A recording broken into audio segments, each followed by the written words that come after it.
Olá, queridos. Bem-vindo ao Bíblia Todo Dia. E hoje nós começamos a carta de Hebreus. Ela é maravilhosa, é um tesouro no Novo Testamento. Ela explica com muita propriedade, simplicidade e clareza livros como, por exemplo, Levítico, Números. Aquilo que às vezes a gente tem dificuldade para entender sobre a lei vai estar muito explícito e claro no livro de Hebreus. Tanto que o livro de Hebreus é o livro que, uma média para você ter uma ideia, em cada capítulo tem mais ou menos 3 citações sobre o Antigo Testamento. Tem mais de 40 citações do Antigo Testamento no livro de Hebreus.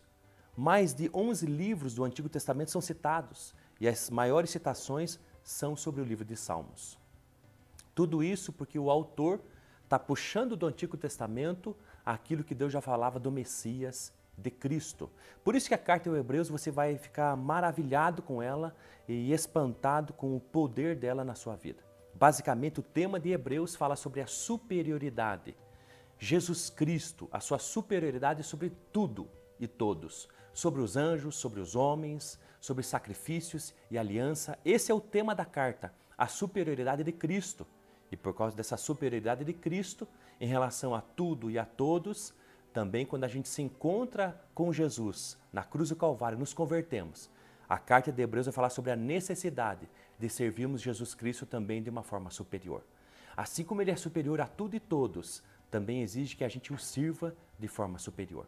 Por isso hoje eu quero falar de Hebreus capítulo 1, 2 e 3. E no capítulo número 1 vai falar sobre a superioridade de Cristo em relação aos anjos. Jesus, Ele não é anjo, Ele é maior do que os anjos. Ele é superior, infinitamente superior. Por quê? Porque Ele não é anjo, Ele é Deus. E o capítulo número 1, verso número 1, já começa dizendo: há muito tempo Deus falou muitas vezes e de várias maneiras aos nossos antepassados por meio dos profetas. Mas nesses últimos dias, verso número 2, falou-nos por meio do Filho, a quem constituiu o herdeiro de todas as coisas e por meio de quem fez o universo. Verso 3, o Filho é o resplendor da glória de Deus e a expressão exata do seu ser. Olha que coisa interessante. Embora aqui já comece falando sobre Jesus Cristo, que Ele é o Filho, Ele é a expressão exata de Deus. É muito comum a gente olhar para Jesus Cristo como Filho e achar que é inferior ou criado por Deus. Não. Jesus Cristo é tanto Deus como Deus Pai. O Deus Filho é tanto Deus, aqui diz a expressão exata do seu ser, é a igualdade. Cristo Jesus é igual ao Deus Pai. E aí então ele vai dizer assim uma coisa muito interessante, no verso número 4, tornando-se tão superior aos anjos, quanto o nome que herdou é superior ao deles. Então aqui está dizendo o tema já do capítulo número 1, Jesus Cristo é superior, é maior do que os anjos, você vê isso no próprio nome que ele herdou. Qual o nome é esse? Filho de Deus. Então, duas coisas importantes. Aqui, Jesus Cristo é superior aos anjos e ele recebeu o quê? Um nome. Então, quando se fala de Jesus Cristo, Filho de Deus, é apenas um nome. Não porque ele é inferior ou tem menos do que Deus ou foi criado por Deus. Não. Ele tem a igualdade do Deus Pai porque ele é a expressão exata do seu ser. Tá bem? Uma outra coisa importante diz o verso número 5 ali, tu és meu filho e hoje eu te gerei. Então quando você lê isso na Bíblia, hoje eu te gerei, que está em Atos, que está em Hebreus, que está em Salmos, não pense que essa geração é na eternidade, não, porque Jesus Cristo, ele não tem início nem fim, ele é Deus, ele é eterno. Esse hoje te gerei diz a respeito da encarnação de Jesus, quando ele nasceu de uma virgem, Maria, e se fez carne e habitou entre nós. É tão somente isso. E aqui, então, ele vai continuar dizendo sobre essa superioridade em relação aos anjos. E no que Jesus é superior aos anjos? Olha que interessante. Verso número 5, então, ele é o Filho. E os anjos são o quê? Mensageiros. Né? Verso número 7 fala sobre os anjos. Os seus mensageiros e labaredas de fogo. Então, olha que interessante. Outra coisa importante, diz o verso número 6, Jesus Cristo é adorado. Olha o que diz. Ainda quando Deus introduziu o primogênito no mundo, diz, todos os anjos de Deus o adorem. Só Deus tem que ser adorado. Então Jesus Cristo tem que ser adorado e os anjos são os que adoram. Verso número 2 ao 10 vai falar que Jesus Cristo é o Criador do universo. No verso número 7 vai dizer que os anjos são criados. No verso número 3 diz que ele é autor da salvação. Olha o que diz ali. purificação dos pecados, isso significa expiação. Por causa da morte de Jesus na cruz, os nossos pecados são perdoados.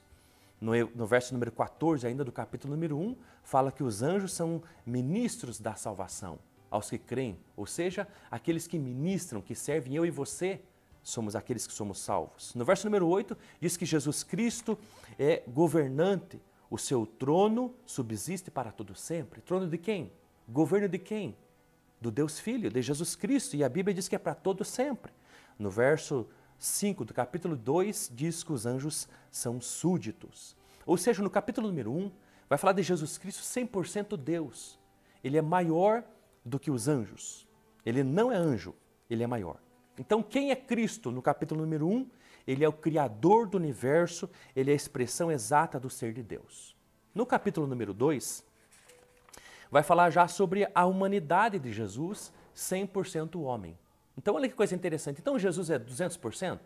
100% Deus e 100% homem? Sim. Difícil de entender, né?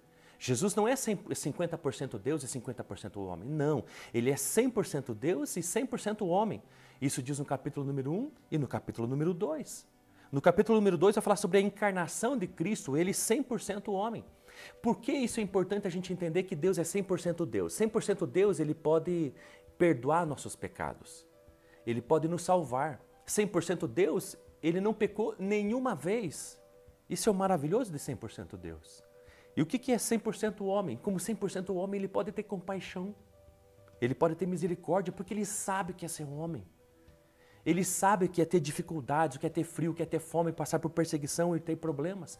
Como 100% Deus, ele está irado contra o pecado, mas como 100% homem, ele assume o nosso lugar na cruz do Calvário e aplaca essa ira do Deus Todo-Poderoso, morrendo por nós na cruz e fazendo por nós expiação. É isso que o livro de Hebreus vai retratar tanto, esse 100% Deus e esse 100% homem. No capítulo número 2, no início do capítulo, é a primeira advertência do livro.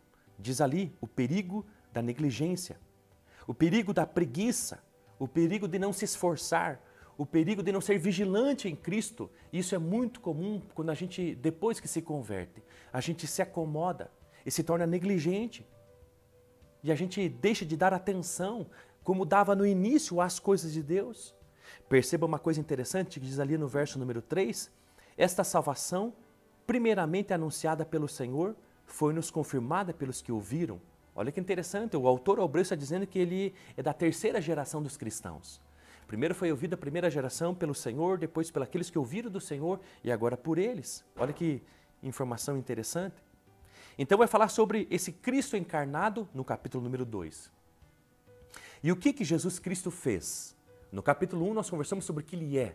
No capítulo número 2, o que Cristo fez? Ele se fez homem. Ele habitou entre nós. Ele nos resgatou toda a humanidade do pecado. É isso que vai retratar ali do verso número 5 ao verso número 9 do capítulo número 2. No capítulo 1, Jesus Cristo é Deus. No capítulo 2, Jesus é 100% homem. Como Deus é maior do que os anjos, superior. Como o homem, ele é menor do que os anjos. Porque ali diz do verso número 5 ao verso número 9 que ele foi feito menor do que os anjos. E eu já expliquei por quê.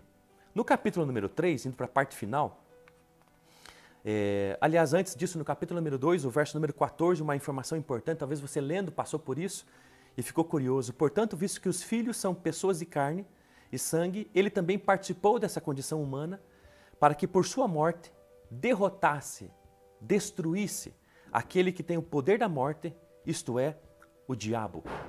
Olha que coisa mais maravilhosa.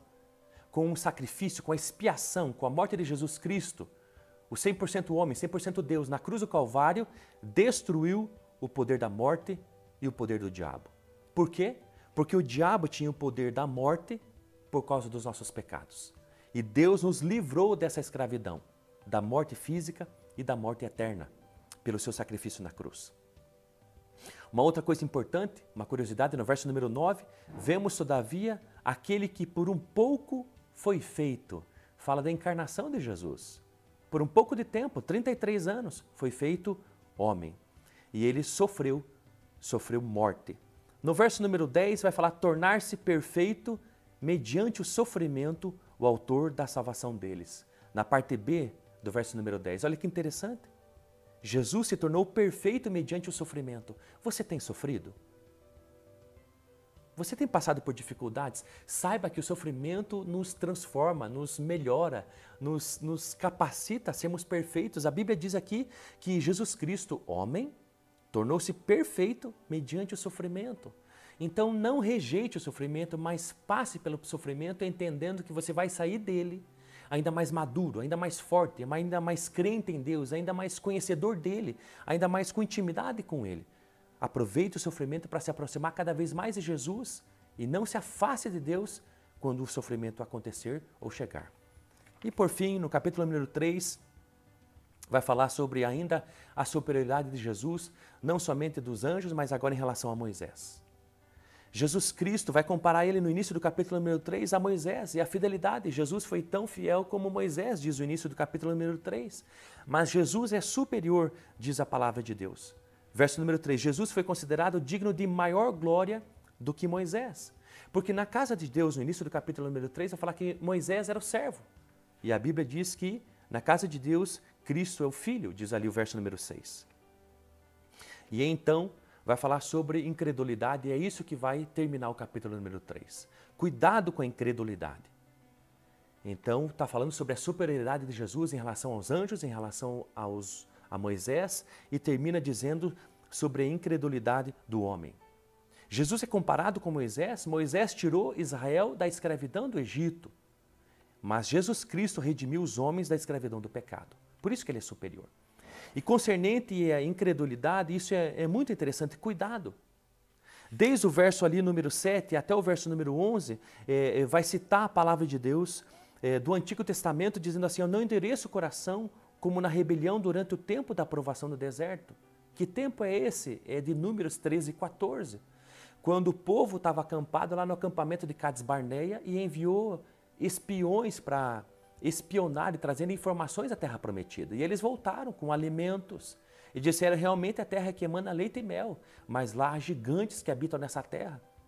Então o pavor tomou conta de todo o povo e eles, a Bíblia diz em Números 13 e 33, que eles olharam para os habitantes da terra prometida e se achavam como insetos diante daqueles gigantes. Ou seja, eles estavam olhando para a capacidade dos gigantes e deixando de olhar para as promessas de Deus. Portanto, o medo tomou conta da nação de Israel e eles duvidaram que Deus poderia os fazer entrar naquela terra. Por causa disso, diz a palavra de Deus, que Deus se irou e eles ficaram 40 anos peregrinando. 40 anos peregrinando no deserto. Olha que interessante.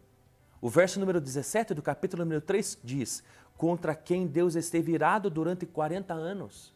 Você tem ideia disso? Já pensou nisso? Imagine Deus irado com alguém por 40 anos. Deus ficou irado, diz a palavra de Deus em Salmos 95, 10, está dizendo ali no verso número 17 do capítulo número 3 de Hebreus, citando o Salmo, dizendo que Deus ficou irado contra a nação de Israel durante todo o período que eles peregrinaram no deserto. Por quê?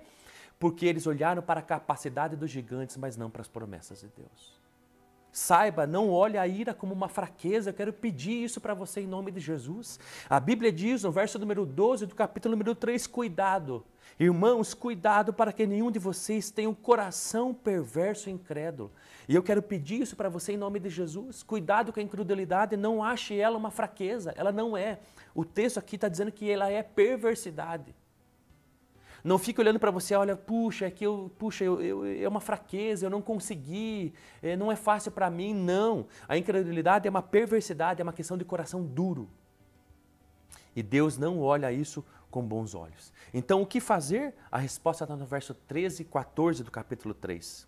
Ao contrário, encorajem-se uns aos outros e se achegue ao Deus vivo. Se apegue a Cristo até o fim.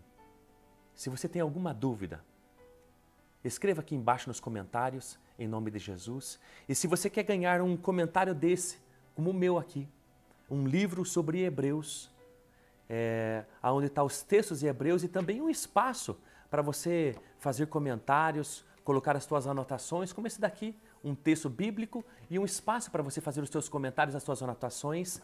Hoje, você assistindo esse vídeo vai ser sorteado para você então que dizer, ó, eu quero receber esse livro. Deus te abençoe em nome de Jesus.